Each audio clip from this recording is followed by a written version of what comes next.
Alright, so today's class is about ultimate versus proximate explanation of what we see around. It could be human behavior, it could be a phenomenon you see at the societal level, whatever it is, or it is an engineering phenomena that is not the focus of this class, but focus of this class is human behavior, and you can explain at different levels. And this is very, very important to realize that at what level you explain, that would depend on how do you understand the problem, how do you understand the challenge. See, for example, how many of you think that this is a beautiful slide? Not that many. Okay. Whoever thinks it's a beautiful slide, why is it? Why do you think this is a beautiful slide? So that it's beautiful color combination. Okay? Is that the explanation? Is that it?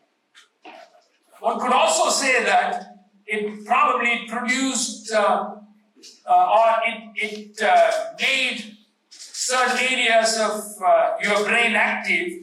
When those areas of your brain are active, good brain chemicals are produced. You feel a pleasant sensation. So you can explain it at so many different levels. I don't want to go into this one. It becomes more complicated. I want to go with simple questions and examples. So this class is only to understand we can find explanations at different levels. Nothing more, nothing less. I'll take an example, my own example. What is the question? What is butter? Do you have any idea? What is this? It's mainly a breakfast in Kerala and Tamil Nadu. You have never seen this, right? I like eating with bananas. And I think the better combination is with chana, right? This one. And that's kind of protein, carbohydrate balance is good. So why do I prefer that for breakfast? How do I or anyone explain? There are multiple ways of explaining this. He is genetically predisposed to liking it. You know, a lot of food liking is genetic predisposition. You know, in one of the lectures I saw, what is that, Kerala, that bitter one? Some people don't taste it as bitter as some others. Genetics. Okay? You can even do a DNA test, genome mapping, and predict whether you like. See, I did my genome mapping, and that predicted that I would not like it. It's very interesting, actually. Also, it predicted that I'll be born. So that was also good. No, I didn't like it, but that's the truth. So, one way of telling it is for some reason, because the interesting thing is, I have 2 grandchildren, both of them like it. So there is something to do with genetics, but I'm not sure, but that's one way of looking at it. That's another explanation, I just like it. It is tasty for me, all right? I believe that that is healthy. That could come from what my friends are talking about, what my family is talking about. My friends eat it as well. My mother used to make it every day. And Kerala, as a culture, people prefer having this. You see how many levels we can explain this. The challenge is, see, we are working as a team. Several problems are discussed. A lot of debates, disagreements, agreements, but many times, also I see it on social media, many times these disagreements come from the fact that different people are seeing at different levels. You see, someone would talk at the genetic level, someone would talk at the cultural level. Someone would talk everything about culture and explanation based on culture. Some others would talk it based on the family values or genetics. So different levels, and trying to find common ground would become difficult. So as engineers and professionals, you should should have an appreciation for different levels of understanding. So that's why this ultimate versus proximate explanation is important. By the way, this is how you make it.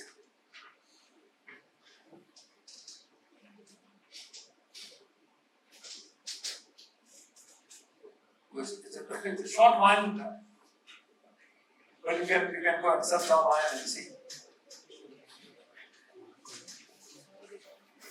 That's it.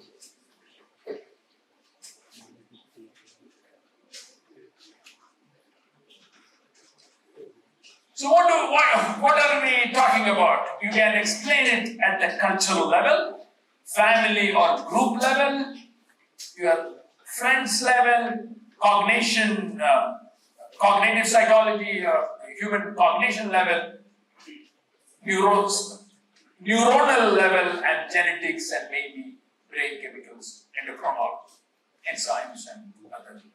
So you can explain it different levels. But the question is, certain levels give you certain unique insights, but when you are working as a team, trying to design, trying to create interesting software, buildings, machines, aircraft, other phones, other devices, you need to have a good understanding of at what level are we discussing.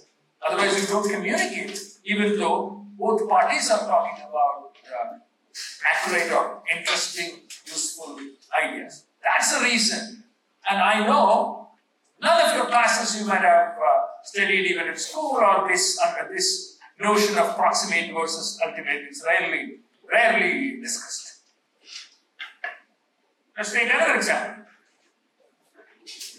Why is this guppy fish? You know this guppy fish, most of you might have seen. Why is this guppy fish red? Its skin absorbs all light except red. Right? One level of explanation. Next level, its skin has red pigment. Another level of explanation. Let's try one more. Someone selectively bred this guppy to this red color. Do you understand what I mean by someone selectively bred? Have you ever seen natural guppy? So back in Kerala where I come from, we have natural guppy. Natural guppy looks like this. What do you do if you want to get there? You can also try if you are interested. You can try. It takes maybe 2 years to get there from here. You know what you do? You collect few hundred natural so these are females, you can see. The shape is like this. This is a female, this is male. That one is also male. This is also an interesting fish. They keep the egg inside and they actually deliver the live ones. Rarely fish do that. Mostly it is eggs coming out and later outside the body. Here, inside, the live ones are born and then they're there. So, you collect few hundred natural guppies if you want to try it. It's an interesting experiment. And you want red, blue, whatever you decide. And you select the ones with the, see for example, you can see here, slight tint of yellow for example, or blue here. You select those. In about 4 to 6 weeks, you will get another set of babies. Then you select ones with, again, probably a little bit more. This is mutation, random. And if you do that cycle for maybe 10, 15, 20 times, you get those kinds of puppies. So what is happening here? Here, actually natural selection is not at work. What is at work? Natural selection means random mutations. See, some with blue tint or yellow or red, it's random. Alright? Nature, probably the blue tint is not attracting other fish, other big fish to eat, then the blue tint would have a survival advantage. Randomly getting there, but it would have a survival advantage. Alright? But here, it is really not about, here the survival advantage comes from the fact that someone else is artificially selecting. Because I like the red color, I select red. You would like blue or green, you select that. Alright? So this kind of selection is not typical, evolution, not typical. Not typical natural selection. You know what is this called? This is not the topic of today's class, but I want all of you to remember. This is called gene culture co-evolution. Gene culture co-evolution. Where is the cultural component here? Where is the cultural component here? Guys, please. Huh? We selected, culturally, we selected. That's why it's called gene culture co-evolution. All interesting dog breeds are the result of gene culture co-evolution. Because our regular dogs, native to our place, those dogs are quite sturdy and they don't get diseases fast and they survive easily. But the special breeds don't. Because they are not naturally selected, they might have a bad back. Naturally, bad back ones will die out and they won't have puppies and they won't survive, so it won't propagate. But I like a dog, it has a bad back, but I will somehow take care of it because I like the long hair. So that is gene culture co-evolution. It's very interesting. That happens all the time. Say for example,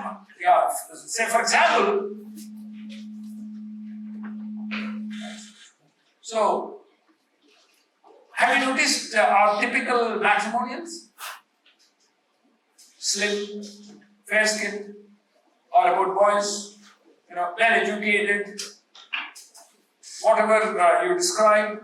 What would happen after 5, 10, 15 generations? We tend to have people that way.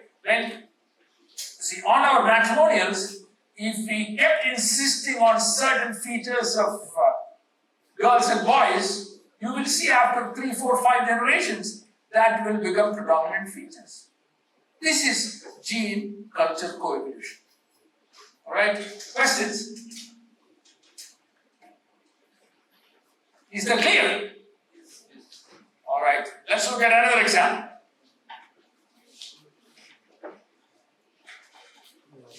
Why is giraffe's neck long? The traditional view was that they need to somehow, no green on the ground, and they need to somehow get to the tree. They need to have that kind of height. So, no evidence for that. Okay. So the traditional idea was this: their neck is longer because the longer neck ones survived because they need to eat what is not on the ground, but there is no evidence. So what evidence we have today is this.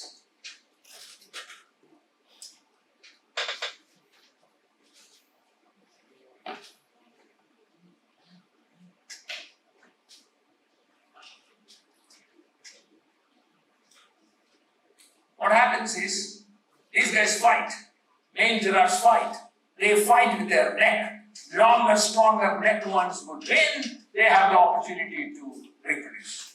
So that's why longer, stronger neck giraffes got selected. Okay?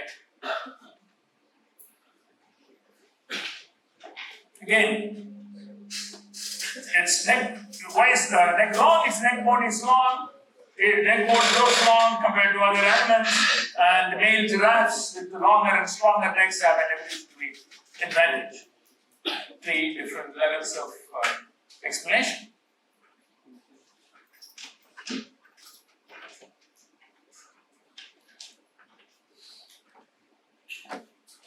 Another example.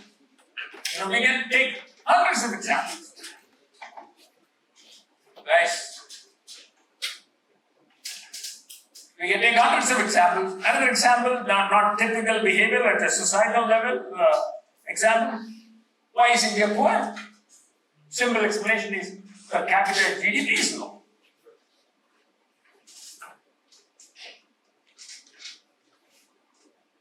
Another level of explanation is the workforce is not well educated. You know this app called Duolingo?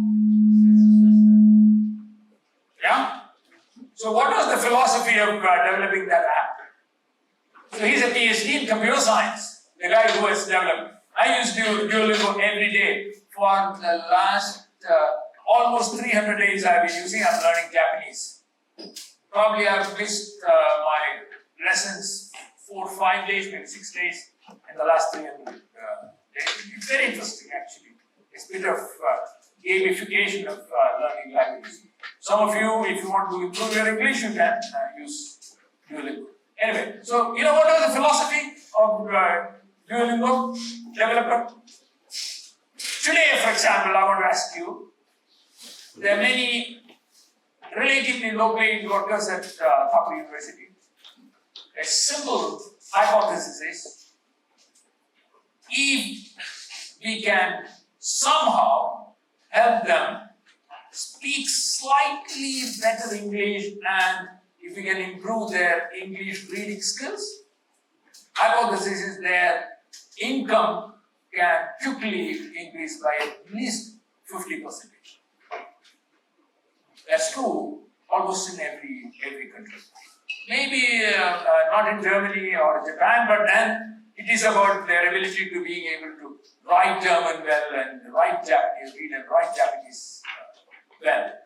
Language skills, especially in countries like India, English language skills, if it is good, even when you go for an interview, okay, the ones who can communicate well clearly in English, for me, it doesn't matter, Hindi, Punjabi, every language is as beautiful as any other language. But unfortunately, the people who are coming to recruit our students, they expect them to speak good English. See, now the question is, so Duolingo founder thought that if I could come up with an application for gamification, through gamification, if they can learn languages, their livelihood, or they will start earning more than what they earn, and that is true, and that is true almost here in India too. So generally, education and your income, whether we like it or not, it's related. And good education would lead to better income. So that's another way of explaining, another level of explaining. Not enough investment in education. Yet another level of explanation, because it's a huge country, so much more needs to be done. You know, we only see our cities and relatively big villages, so many remote villages in India, maybe not even a single desk and bench and desk or a chair and desk for students to sit down there, sitting on the floor and study. So, not enough investment.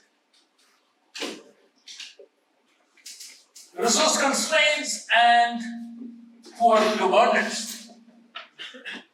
Political governance and administrative governance at every level. See, look at it, how we are trying to make sense of it at different levels. Ultimately, so when it comes to history, you can explain probably corruption, many, our caste system, that's also problematic, quite problematic. So those are major concerns. So look at it now.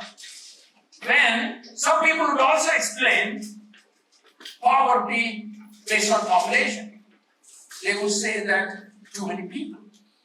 Okay, but if you look at countries like Singapore, it's a very small country, but population density is very high. Countries like Singapore, for their size, it is too many people, but interestingly, too many well-educated people. You see, so you can go and give explanations at so many different levels. So once you understand this, I think no explanation is complete without talking about. I'm not going into the details of that today in this class, but remember these are 4 famous questions of Nicholas Tinbergen. It's a very interesting story about Tinbergen, that is Tinbergen brothers. He got Nobel Prize for medicine physiology. He studied behavior of birds. His brother got Nobel Memorial Prize for economics. I think very few brothers got, both of them got Nobel Prize. One in medicine physiology, the other one in economics. 4 fundamental questions. He calls function, evolution, causation, and development. That's straightforward. A function question is, why is the animal performing that behavior? Again, that why question itself could have different levels of proximity and Evolution, how did this behavior evolve? All right. In the last class, we talked about most of us prefer sweet and fatty food. Why? How did that evolve? Because food was not available in plenty continuously. For several days, you may not get any food. So those who prefer to eat a lot of sweet and fat had a much better chance of survival. That's why it got evolved. Or this color of guppy fish got evolved. Gene culture co-evolution, because culturally someone selected. All right? Causation. What is causing that behavior to be performed? Causation could be looked at so many different ways, because a certain behavior is because of your belief. Certain behavior is, say for example, you all know some of us are extroverts, some of us are introverts. Okay, so extroverts are very happy talking to everyone, introverts are quiet. So that behavior, so causation, that comes from biology. You could also ask an evolutionary question: how did this evolve? Again, the answer is people who are quite outgoing, they had a survival advantage. But they also had a disadvantage of going out there and getting beaten up or getting eaten by an animal. But people who are not outgoing, they had a survival advantage of not being there in risky situations. That's why that spread. Then developmental, whether this behavior happened after the baby is born, what kind of childhood and what kind of environmental experiences. So these 4 questions are very, very important. I'm not totally going into the details, but when we think about proximate versus ultimate explanation, sometimes these questions would help you understand different levels and different proximity of explanations. So what are we generally talking about? Please remember, very important, mutation has absolutely no purpose per se. It is not purposeful. It is not purposeful at all. It is random. See, for example, the guppy fish, from natural guppy to red guppy, the mutation gives little blue, little red, little bit more blue, little bit. There what happened was somebody selected. Gene culture co-evolution. If somebody is not there to select, still some natural selection would happen. Some would have some advantage. Some colors can hide easily. Some can't. So if it can hide easily, it won't be eaten away by bigger fish. So mutation is totally random, but the randomness would give survival advantage or disadvantage.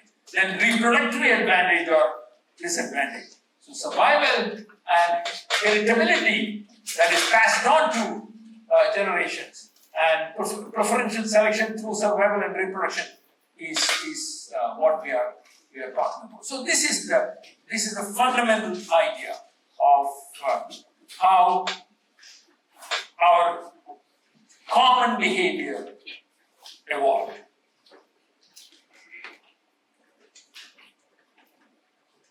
Another example of virus mutation.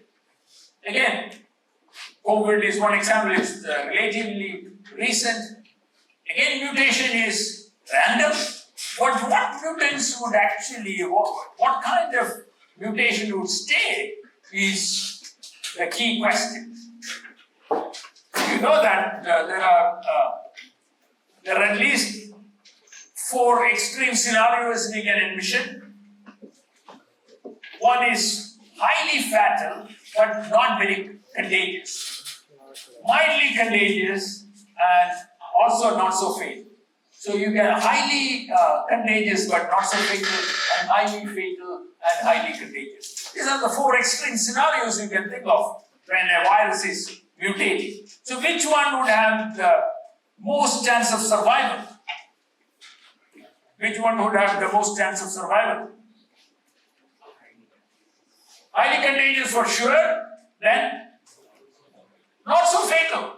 Because if it is fatal, the host will die. Alright? So this would give you a general understanding of how, the idea of a one credit course is not to make you evolutionary psychologists, but to have an appreciation to understand what is going on. Alright? Questions?